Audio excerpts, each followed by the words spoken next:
नमस्कार, मेरा नाम है धारण। आप देख रहे हैं इंडिया इंटरनेशनल न्यूज और ये है मेरा खास कार्यक्रम जहां मैं आपको दिन की 3 सबसे बड़ी खबरें बताता हूं। सबसे पहले सुनिए सुर्खियां। मध्य प्रदेश में एक ऐसी घटना हुई है कि एक राजनीतिक रैली में शामिल होने पर एक व्यक्ति को बड़ी कीमत चुकानी पड़ गई। वो क्या कीमत है, वो कीमत आपको खबर में पता चलेगी। दूसरी सुर्खी सुनिए, प्रधानमंत्री नरेंद्र मोदी के दावे को झूठा साबित कर रही है कांग्रेस, और अगर कांग्रेस का यह बयान झूठा है तो प्रधानमंत्री जी को कांग्रेसियों पर कार्रवाई करनी चाहिए, और अगर सच्चा है तो उन पर कार्रवाई कौन करेगा, यह मैं आपसे सवाल पूछ रहा हूं। और तीसरी खबर है, भारत की एक ऐसी छवि सामने आई है जो कि इंटरनेशनल मंच पर भारत की साख को ढीला कर देता है।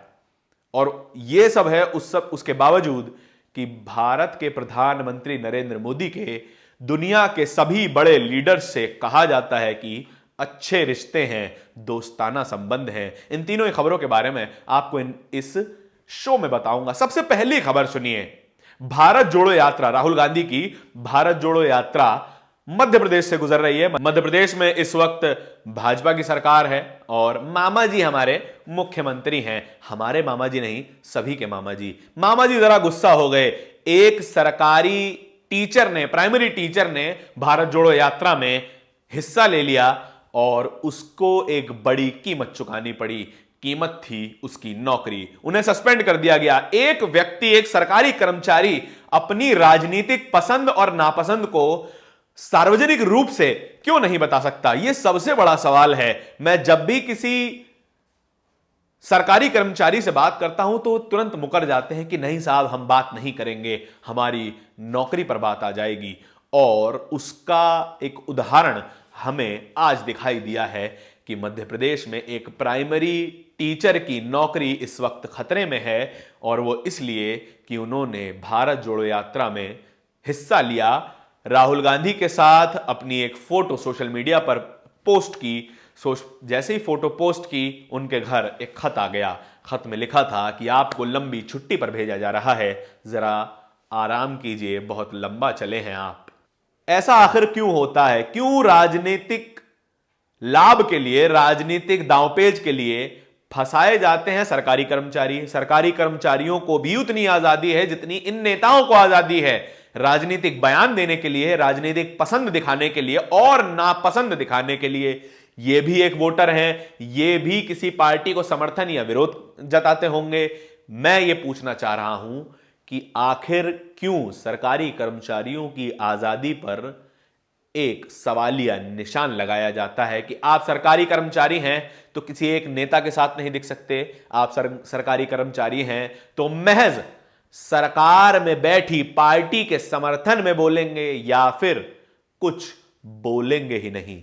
ये हमेशा होता आया है, हर सरकार में होता आया है, लेकिन भाजपा इसका अति से ज्यादा इस्तेमाल कर रही है। आपके इसके बारे में विचार क्या है, मैं ये जानना चाहता हूं। लेकिन दूसरी खबर सुनिए।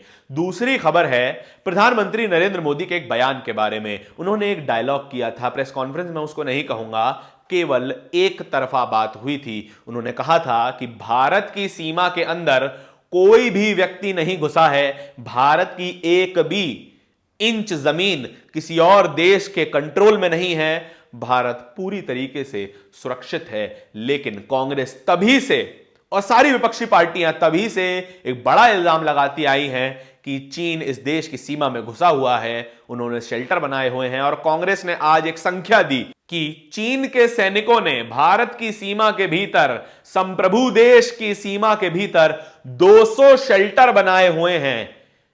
भारत की संप्रभुता पर एक सवालिया निशान है, भारत की सुरक्षा पर, भारत के नागरिकों की सुरक्षा पर एक बड़ा सवालिया निशान है कि एक देश जहां के प्रधानमंत्री बड़ा वादा करते हैं कि कोई भी हमारे देश की सीमा में नहीं घुसा है, उसी देश में, उसी देश की विपक्षी पार्टी ये बात कह रही है कि 200 शेल्टर चीन के द्वारा भारत की सीमा के भीतर बनाए हुए हैं।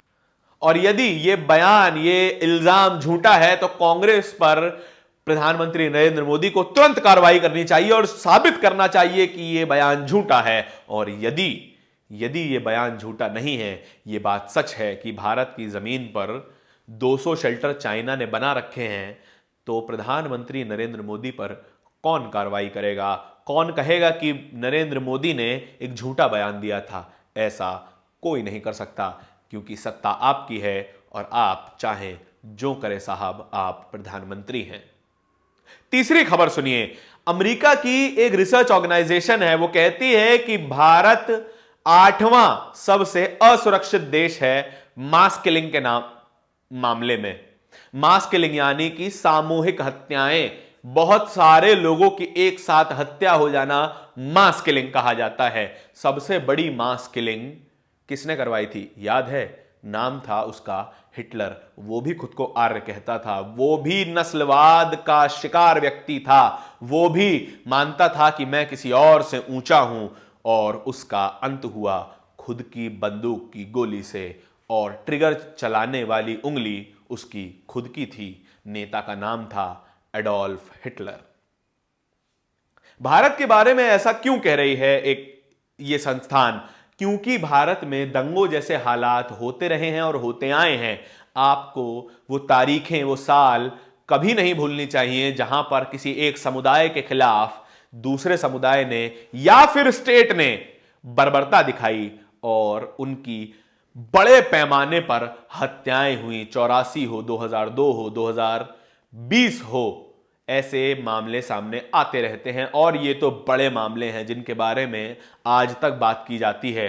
वो मामले असंख्य हैं जहां पर छोटी छोटी जगहों पर दंगे होते रहते हैं, संप्रदाय के नाम पर, जाति के नाम पर, लिंग के नाम पर हत्याएं होती रहती हैं।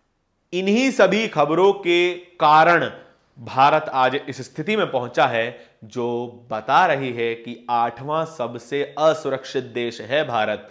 और यह कह रही है अमेरिका, जहां के राष्ट्रपति जो बाइडेन और प्रधानमंत्री नरेंद्र मोदी बहुत ही अच्छे घनिष्ठ मित्र हैं। वो फोटो बड़ी वायरल की जाती है और वो फोटो लगातार वायरल करवाई जाती हैं जहां पर प्रधानमंत्री नरेंद्र मोदी दुनिया के सभी लीडर्स के साथ गले मिलते हुए दिखाई देते हैं। बड़ा ही दोस्ताना माहौल है साहब। और वही दोस्ती के बाद भारत की विदेश नीति का यह डंका बजता है कि आज एक देश की संस्थान भारत को कह रही है कि वो एक असुरक्षित देश है। इन तीनों ही खबरों के बारे में आपके विचार क्या हैं, ये मैं जानना चाहता हूं, लेकिन उससे पहले एक बोनस खबर सुनिए। भारत की बेटी बिल्किस बानो, जिसने ऐसा दुख सहा जो कोई नहीं झेल पाएगा, वो एक बात कहती हैं कि मैं गलत के लिए दोबारा लड़ूंगी, और जो गलत है उसके लिए लड़ती रहूंगी, और जो सही है उसके समर्थन में लड़ूंगी। वो महिला कह रही है जिसके अपराधियों को छोड़ दिया गया ये कहकर कि वो ब्राह्मण हैं, उनके आचार विचार संस्कार अच्छे हैं, बाहर आते ही उन्हें मालाएं पहनाई जाती हैं, बाहर आते ही उनका मुंह मीठा करवाया जाता है। ये है भारत की सच्चाई। यदि आपको भारत का कुरूप चेहरा देखने में समस्या है तो हमारी खबरें न देखें। यदि आप सच्चाई को स्वीकार कर सकते हैं और सच्चाई को बदलने की कुवत रखते हैं तो आपका स्वागत है। इन तीनों ही खबरों के बारे में आपके विचार क्या है, मैं जरूर जानना चाहूंगा। देखते रहिए इंडिया इंटरनेशनल न्यूज। धन्यवाद।